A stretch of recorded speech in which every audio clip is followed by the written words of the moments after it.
Hey guys, my name is Ilu, and today my topic is about Apache Flink. In this tutorial video, I will tell you what is Apache Flink and what's the background and how does it use for and how do we use it, how do we install it. So all the problem will be solved in this one video. So let's get into it. So at first, we have to know what is Apache Flink.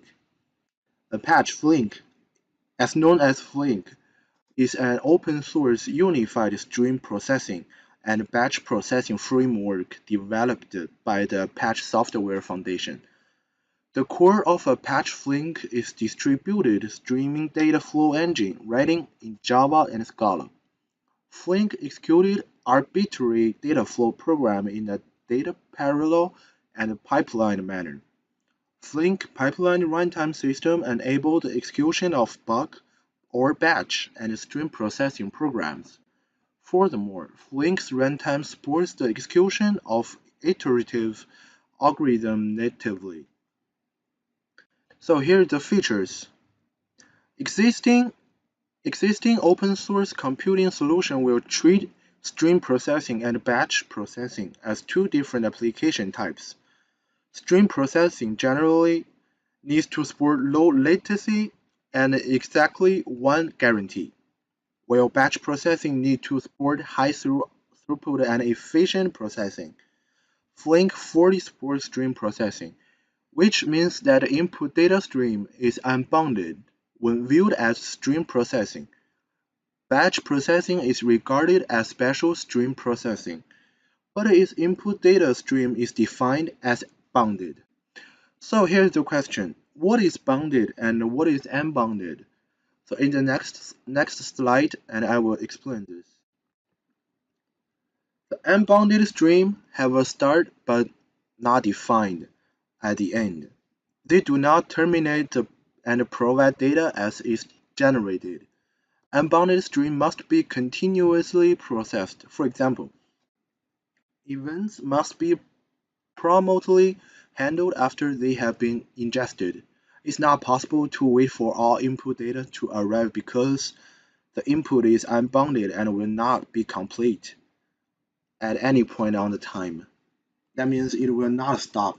Processing unbounded data often requires that events are ingested in the specific order, such as the order in which event is occurred, or to be able to reason about the result completeness.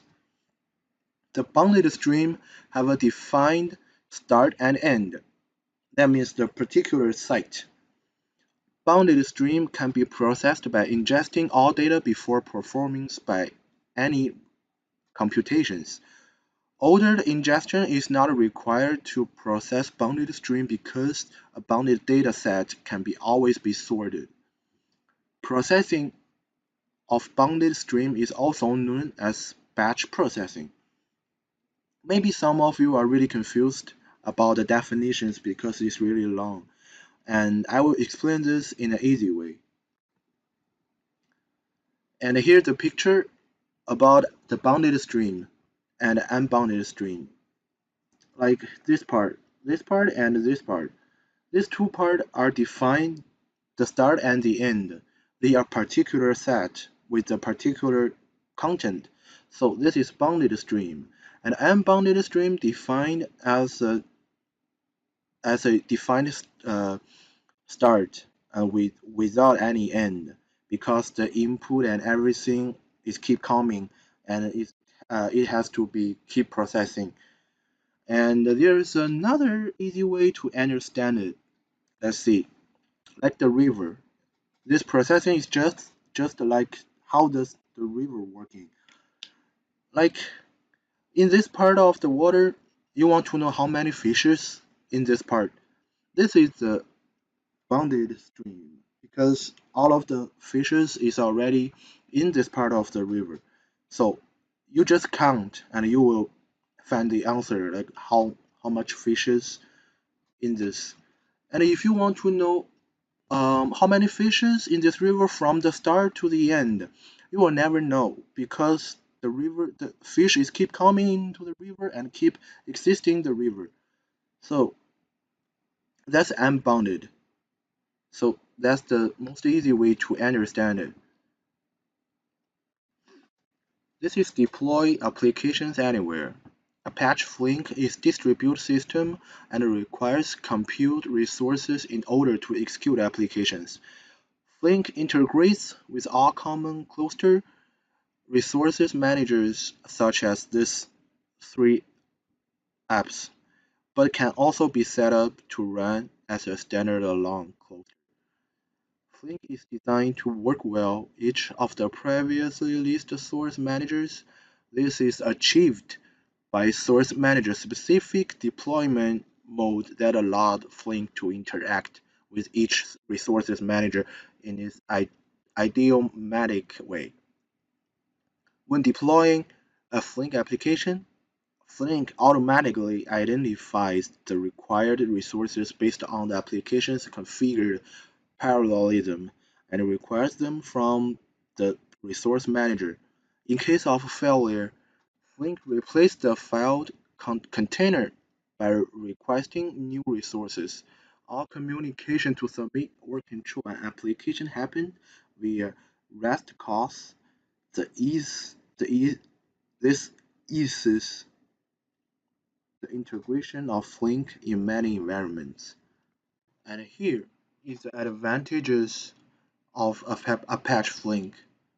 Apache Flink can support high throughput, low latency, high performance stream processing, and it also can support highly flexible window operations and support exactly one's semantics of stateful computing and also provide state stream API and dataset API. So here is the advantages and all of the information about Apache Flink. So in the next, we are going to introduce how to install it and how to use it, how to run it. So let's get into it. Okay, here is the tutorial about how to install the Apache Flink. And first, you have to open your web browser and then come to this website. By the way, this one is the Windows version of the Apache Flink because right now the newest Apache Flink is based on the Linux. And if you want to transfer it from the Linux to Windows, and you have to download an application named Git. No, it's Git. And then you can download the Git that's gonna transfer the Linux applications to the Windows application. So you can just run it on your Windows, no doubt. Okay, let's go to download it right now. And right here, just click the link right here, and we're gonna download it. And let's wait to finished. Okay, right now we're already finished download, so let's open it.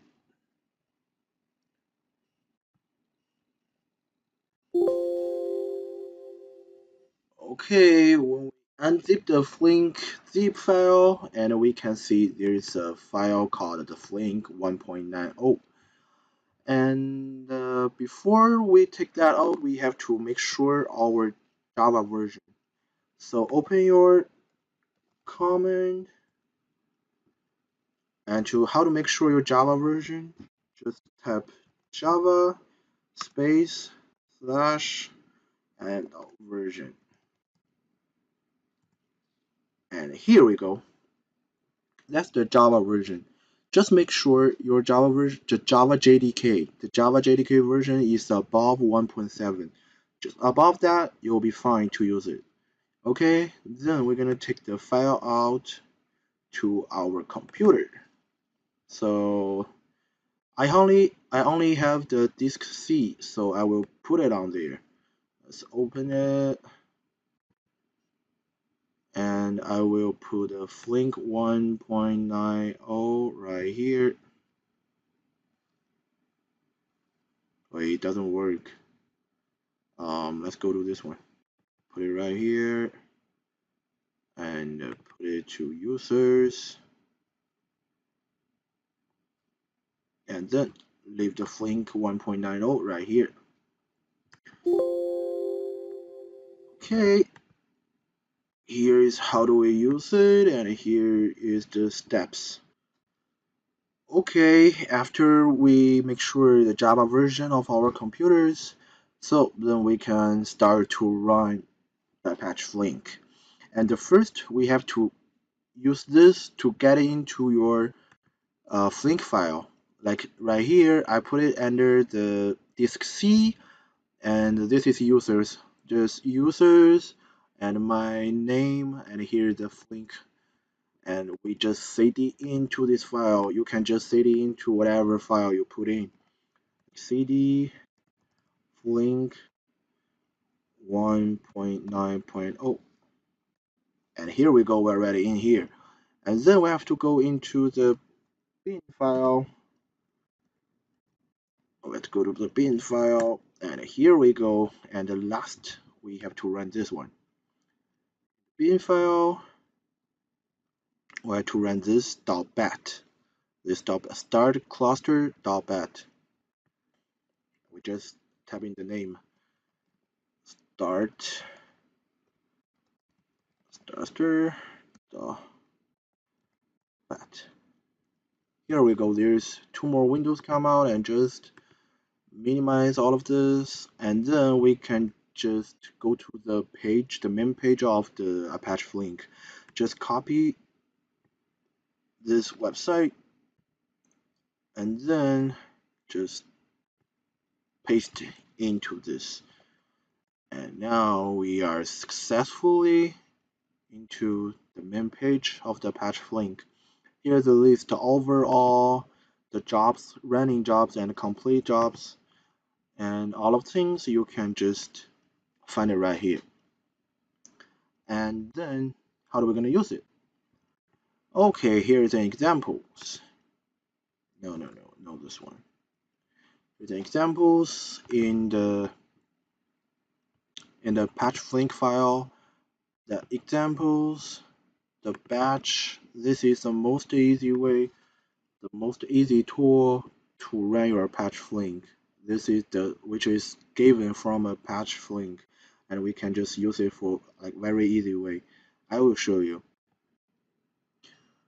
Right now, after we successfully open the main page of the Apache Flink, and we're gonna go to run the count word.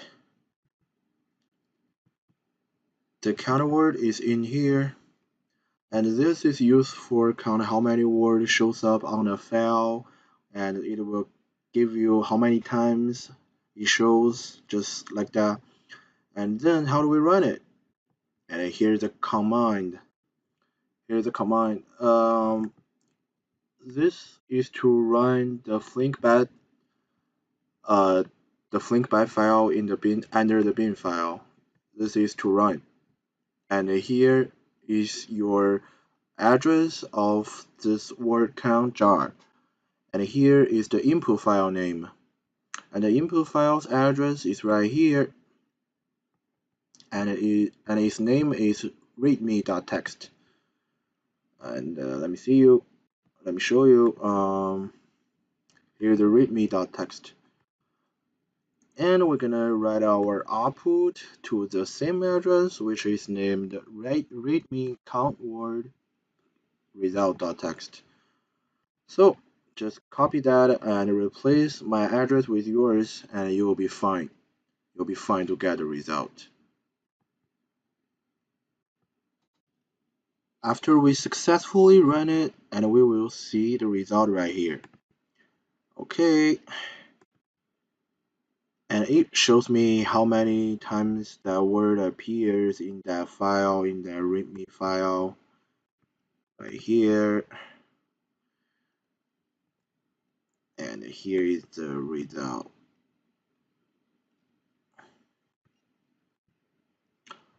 And that shows me 1 appears 1 times, 13 appears 1 times, and any patch ask every word appears how many times. I already showed in this one. Okay, that's the example, and the rest things if you want to learn, and you will find a lot of useful way in the internet, and it's very useful. And here is another way to run it from here and add a new from your address of your Flink file. Okay,